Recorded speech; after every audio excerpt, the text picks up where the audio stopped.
une baisse globale du marché des hydrocarbures, en contrepartie de la poursuite de la hausse des prix au Maroc. Cette situation a poussé les militants à s'interroger sur les raisons, surtout que le gouvernement, par l'intermédiaire de son porte-parole officiel, a justifié la hausse du prix des carburants due aux fluctuations du marché international. Mohamed Jadri, analyste et expert économique, a expliqué le manque de prix au Maroc en raison de sa faible capacité de stockage, contrairement à un certain nombre de pays prenant des décisions qui ont contribué à une baisse relative des prix. Jadri a déclaré, dans une déclaration à Express, que des décisions importantes, y compris ce que le président Joe Biden a décidé concernant l'utilisation de la réserve stratégique américaine à raison d'1 million de barils par jour pendant une période de 6 mois, ainsi que le cas de nombreux États membres de l'Agence internationale de l'énergie, qui compte 31 membres, dont les États-Unis, le Japon et des pays européens. Beaucoup, Allemagne, Espagne, France,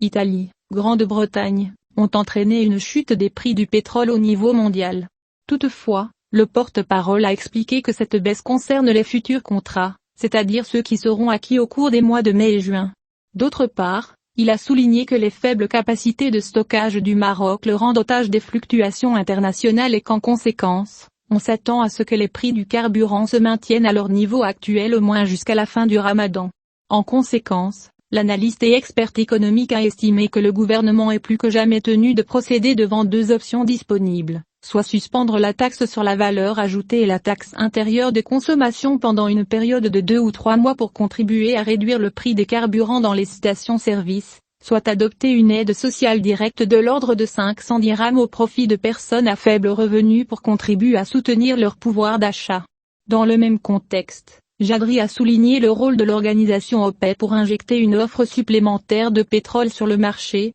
afin que les prix reviennent à leurs niveaux normaux de l'ordre de 70 ou 80 $ au début du second semestre de cette année. L'état du marché national, caractérisé par des prix élevés, a provoqué la colère des citoyens. Cela a poussé les représentants de la nation à convoquer le ministre de la Transition énergétique et du Développement durable, afin d'étudier les répercussions de la crise mondiale sur l'économie nationale et de gérer le stock énergétique, loin des justifications répétées par le gouvernement quant à l'incapacité du Maroc à surmonter la crise du marché international.